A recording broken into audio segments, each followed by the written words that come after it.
Good evening, everyone. It is May 8th at 6:30. Can we have a call to order, please, and a roll call? We have Tom Hampson, Here? Tiffany Grimsley, Here. Norma Martina Rubin, Here. and Devin Murphy. Here. All right. So now, if we could,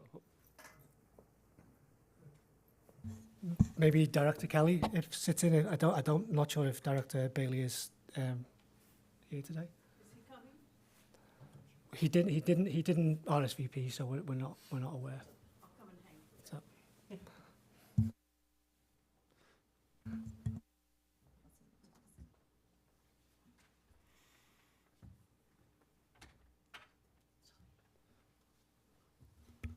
all right, and Chris Kelly present. All right, shall we all rise for the Pledge of Allegiance? Pledge allegiance To the flag of the United States of America and to the republic for which it stands, one nation, under God, indivisible, with liberty and justice for all.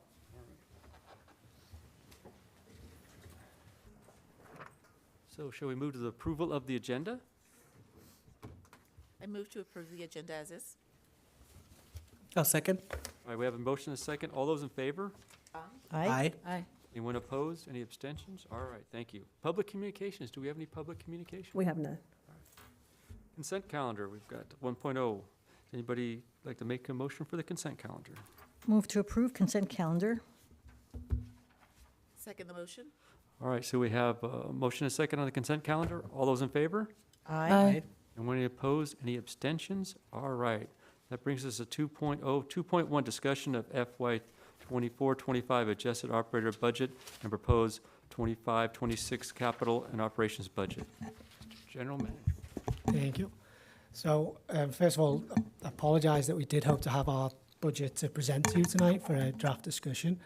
In working on it over the last couple of weeks, came to Monday afternoon, we were not in a place to kind of share it. There's so many moving parts, so many fluctuations. So what I'm going to do is kind of go through where we are, some of the issues that we're seeing, some of the good news that we're seeing. I mean, it's a kind of a mix of both on the adjusted budget for this year and then where we are for next year. But we're not going to we're certainly looking for direction and discussion tonight, but we're not looking for any formal action. We will bring the final budget at the next board meeting, and as part of this discussion, we also want to make sure that we set up a F&A committee meeting before the next board meeting, so the F&A committee can kind of go over what we're seeing and some of the kind of the discussion and decisions that we're looking to make. So, just going to share my screen and. Okay.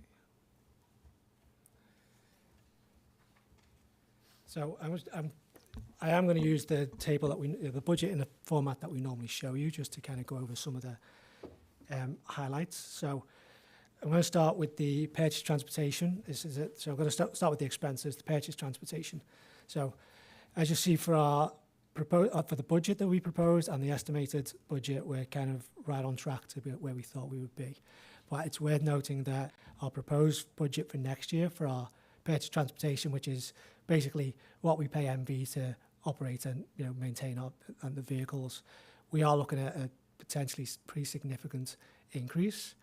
That is pretty much driven by wages and benefits that have kind of accumulated. We're about to enter into a extension year contract with MV, and so as part of that discussion, they've made some asks to kind of right themselves in terms of both in wages, but mainly in benefits that weren't taken into account 5 years ago when we took the original account. So we're still working on these numbers. These are definitely not finalised. We'll say MV have been it's been a very collaborative process. I think, they've asked for things and they've understood when we've said no, and but they've pushed a little bit more on some of the other items. So we're trying to work together to get something that is reasonable in terms of our budget, but also recognises the fact that, salaries and wages and benefits have increased significantly, and it seems unfair to just put all of that on the contractor after 5 years kind of after they made their own assumptions. And the other way I'm trying to approach this is we have one we have two potential option years. This would be the first year. We could potentially have one more option year, which we would then have to go out to bid. If we go out to bid for our operating contract, we will see significant rises. So this is sort of preparing ourselves for what's going to come. It's, you know, it's not going to get us all the way. It's going to start us down the road. You know, one of the other agencies that recently went out to bid, they were seeing 25, 26% increases across the board in their operations contract. So this is kind of just put us in a better place for when that happens in a couple of years down the road. A question, because it's a little hard for me to see, but you're anticipating a 13.4% increase for purchase transportation. Is that right? So, and there's two parts of that. So there's the monthly fixed fee, which is what we pay MV to, which covers all of the management positions, all of the road suit positions, all Yeah. of that. And then there's the variable expense, which is an hourly cost. So we pay for every hour of service that we put out on the street. So that kind of covers the driver's wages and some of the other overheads. So that's where we're trying to work out what our operational hours will be next year. So that will play a role in that. But the fixed cost is a fixed cost. And yes, so far it's looking around the 13% increase. Yeah, just get a general idea. Thank you. So that's one of the real big cost drivers that we're kind of seeing. I mean, I'm not going to go through a lot of the other detail, but you know, we're looking at in our proposed budget for next year, we're looking at, you know, between 5-10% increases on most items. You know, so we've always been a little conservative in our budgets and our estimations. You know, we always try and use our experience of what our costs were this year and then try and project those out. So the reason I say that is a lot of our original projections are coming in under in our adjusted budget. You know, so we will definitely come in pretty much under budget on a lot of items, or we will do at the end of the year. Did want to highlight insurance, because I think insurance is it's an interesting one. So most of you are aware we are a member of CalTIP, which is an insurance pool. So there's 31 other transit operators within the state who all pool all of our insurance costs together, and so we kind of share the risk across that whole experience. The market itself, insurance, as I'm sure you're all aware, is increasing at 10-15% rates across the board. But because we're in the insurance pool, and a lot of it is based on our own experience and our own the accidents, the issues that we've had. So our main actual insurance is looking at around a 5.5% decrease next year, which is really good. Our physical damage, which is actual damage to the vehicles, is a slight increase, but 25% seems a lot, but it's a much smaller number. So it's across the board we are looking at an increase in insurance, but it's not the increase that a lot of other agencies are kind of seeing. So of course that may change. Unfortunately, it's based on 3 years worth of experience, so that can change year on year. So, but just wanted to highlight that. The cost for diesel that we show, we have always been super conservative and had a lot of padding in there. And I think the reality is, even though we've tried to bring that number down over the few years, we're still showing a huge amount of excess padding when we propose a budget. So we're trying to get to a much more realistic number, still taking into account the the unknowns of the diesel market and the fuel market. But we're looking at coming in around $600,000 under where we kind of thought we would. So that's a pretty big savings on our budget. I think the only other thing I was really going to highlight is actually the bottom line. So far, this is our estimate of our. Actually, sorry, I'll talk about that in a second. So where we are, we're looking at, we've originally proposed a budget for $15.5 million for this current year. We think we're going to come in around $15 million, so we're going to come in under budget. And then I'm going to talk a little bit about revenues, where revenues have really kind of changed a lot over the year, and so there's a lot to talk about there. So in terms of revenues, and this is where I think we finally got clarity on, we understand what our revenues are going to be for next year. So I think the first thing to highlight is the line that says TDA 4.0 prior year. that is our reserves. So last year, when we proposed our budget to the board agreed that we would potentially use $1.4 million to balance our budget. I'm really pleased to say that we have not had to use that at all. That's been completely removed from the adjusted budget. And that's for a number of reasons, which is, as we go through this, you'll see we got a lot of additional revenue that we were not anticipating. So if you look at the next line where actually we'll stick at the TDA. So the TDA 4.0, we're looking at a potential 9% decrease in our TDA funding for next year.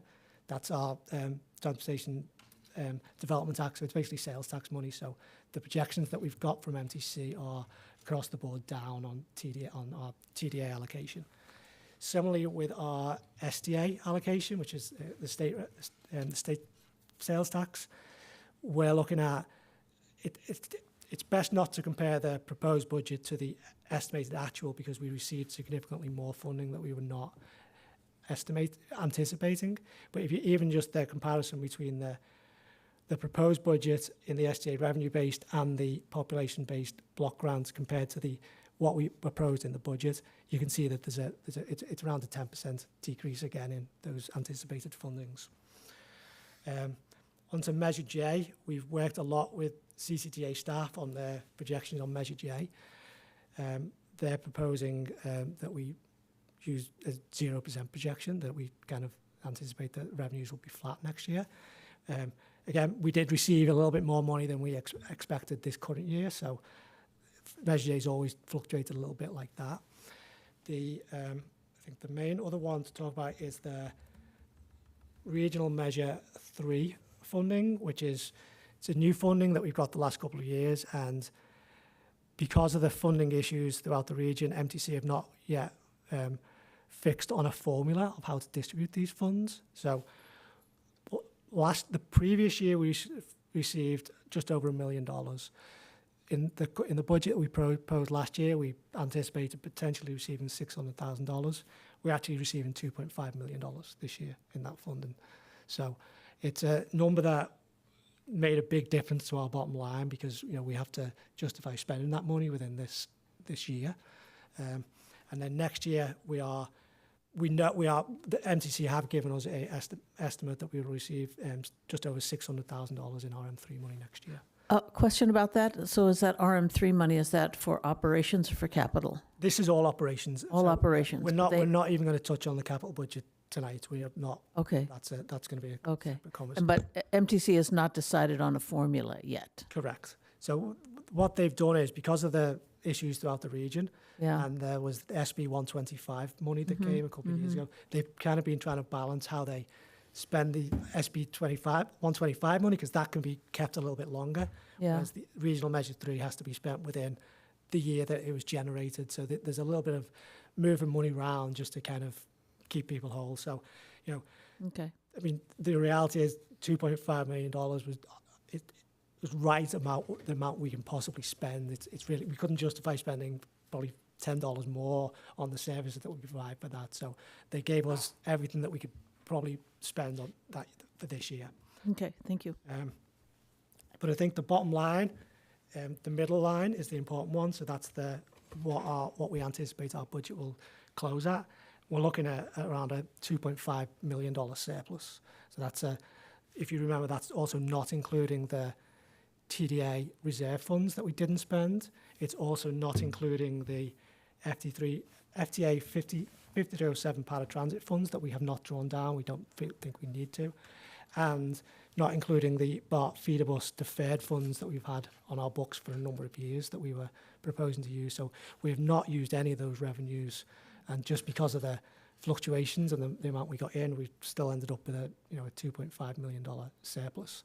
So I say that because the bottom line that reads $140,000 anticipated surplus, that is not a final number. That is going to change. That is going to grow. We have not put all of our costs in the spreadsheet yet. So we're not going to be looking at $2.4 million of ask for our reserves, but we are going to be looking for a similar ask to what we did this year when we come back to the board. So I just wanted to preface that as being the next discussion, next month when we are looking at to balance our budget, we will need to use our reserves again. And one of my thinkings on this is, we have our WestCat evolution coming up, and we are doing a schedule change in August. I would really not like to, make significant changes to our schedule at that point. I would rather wait to see what the outcome of the WestCat evolution is and make all of those changes in one and make it, if we're realigning routes, if we're removing routes, make it as part of that process rather than potentially reducing service in August and then completely change it again in January, February the following year. So that's my approach to how I'd like to kind of go about this over the next few months. So I think that's why when we do come back next month, we will be looking to balance the budget with reserves, and then once we start the WestCat evolution, perhaps come back to the board at that point with a budget revision just to kind of balance things out. So And so just to clarify, so we think the WestCat evolution will be finalized by January 2026, is that? I think Probably. we'll have the final report before then, and then depending on what the board decide Okay. on how we move forward, if we're removing areas of service, we're going to have public hearings. There's going to have to be a process. There's probably going to have to be a Title Okay. VI process. So there's certainly a few months' work from when it's finalised to when it actually goes into effect. Okay, and then if there are schedule changes, that wouldn't take place before January of next year? At the earliest. I mean, we are looking at schedule changes in August to realign with the BART changes that they're making Oh, in August. that always happens, So right? what we're trying to keep our number of service hours, pretty much the same as where we are. Yeah, We're just kind of yeah. shifting our routes to keep those connections. Okay, thank you. So that's all I wanted to share about the budget. I mean, it's, again, looking for conversation, discussion, any direction, but that's kind of our general approach. And then we will like to schedule an F&A committee before the next board meeting and then bring it back to the full board for approval in June. Any other questions? No? Beth, please. First of all, thank you for the budget report. Thank you, Rob, and the team. It's always very impressive to see all the numbers put together. But you spoke earlier about the anticipated reduction in revenue related to ridership and the related sales tax. Could you talk a little bit about the causation? So not ridership. I mean, I think ridership is, so the sales tax is more, it's sales tax generated, and then there's a whole formula process that goes through to return it to MTC and to the operators. So that's where the reductions we're seeing. It's not in ridership. Our ridership is growing, not as much as I'd like, but ridership is growing. So we are seeing increasing fare revenue coming in. So that's not the issue. It's more just the sales tax generation throughout the state, throughout the area that's just not keeping in line with where projections were or where we were last year. Great, thank you for that clarification. Any other questions? No? Everybody good? All right, thank you. Let's go to 2.2, consideration and adoption of resolution 2025-06. Mr. So General. again, this is normally the resolution we bring in partnership with the budget, but just because of the process of filing a claim with MTC to receive all of our funds, we'd like to get this approved tonight so we can start that process and at least have the draft language and the draft numbers in a report. And I say that because if we file in July, we're probably not looking to receive any fund until September or October of next year. So we then start running into that, cash on hand kind of issue, which is something we deal with every year. But the longer it gets into the next fiscal year without receiving any of these anticipated funding, it can become a bit of a challenge. So I think if we can get this resolution approved, it at least helps us start the process and kind of get things working with MTC. All right, any questions? Anybody like to make a motion to approve the resolution? Yes, I move to that the board approve the resolution presented to staff to adopt Resolution 25-06, authorizing the filing of an application with the Metropolitan Transportation Commission for allocation of funds to all those different sources as listed. Thank you. And I'll second. I thought you were actually going to go for it. All right, you got a motion and a second. All those in favor? Aye. Anyone Aye. opposed? Any abstentions? All right, thank you. Let's bring us to 2.3, Summer Youth Ride Pilot Program. So there is a staff report in your packet for this item. For the last, I'm not sure how many years, but for a number of years, there's been a county-wide summer youth pass program that the county have organised. The RTPCs have helped organise, and it's been partially funded through various programmes. They've decided not to operate that, provide that service this year, and so County Connection actually initiated the process of trying to develop a program. Initially, they were looking for a 6-month program of free rides for students, but logistically, it was hard for them to do that because there's also a pass to class program that was being worked on that we wanted to make sure was kind of still going to be available next year. So County Connection proposed this idea of offering free rides to students throughout their service area. Their board approved it, and when they approached ourselves and Tri-Delta, it made sense to kind of go along with that and come up with a program ourselves to provide these service. Now, so we're proposing this as a pilot for 2 months of free rides for students. There's one nuance in how the different operators are going to propose this. County Connection are offering any students no ID. It doesn't really matter if a student gets on board the bus; they'll just be allowed to free, and they'll monitor that. We've taken an approach of would like students to provide a ID to board the vehicle, because we've done a lot of work with our drivers and with our passengers to ensure that people are paying the fare or have the right valid ID or the right pass. And it seems a little unfair to suddenly ask operators to just let people board without showing some kind of, here's a student pass. They should all have student passes, and we'll work with people on alternatives if things come up.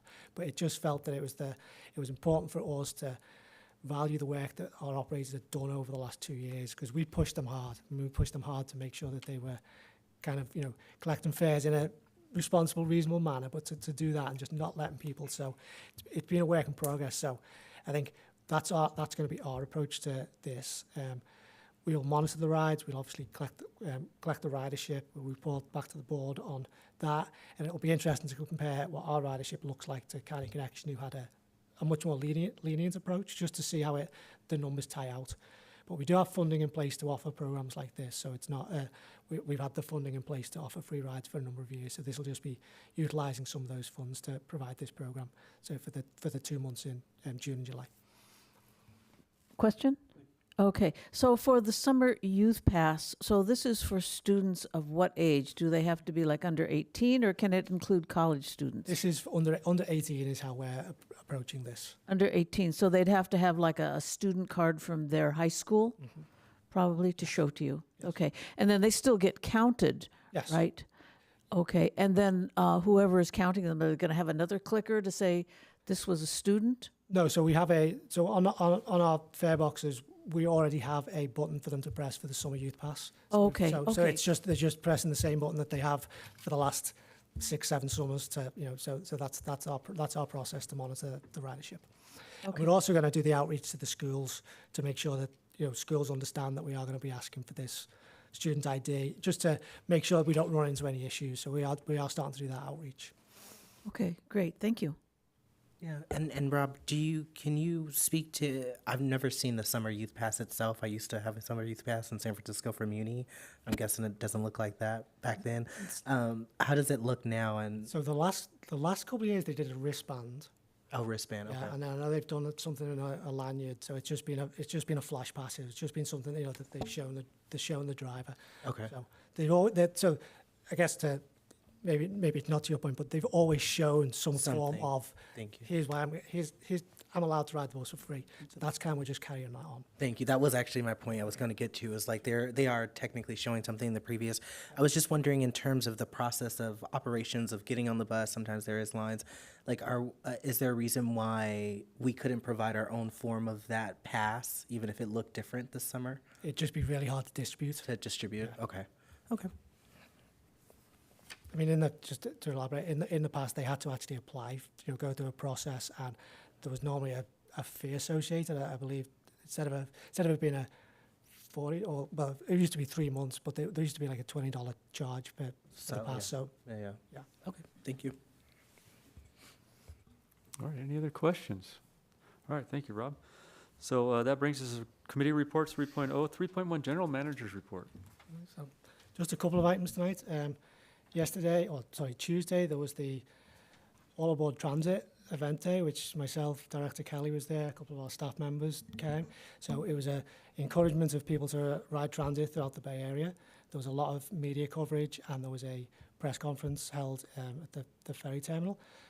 I was given the opportunity to speak briefly at that event and kind of covered, just tried to cover the value that small operators bring to the overall system. So it wasn't just an event about large operators. You know, I mean, there is a value of what we do in our communities, especially with the amount of trips and riders that we bring into San Francisco and to Del Norte. So I think it went pretty well. There was a lot of press coverage.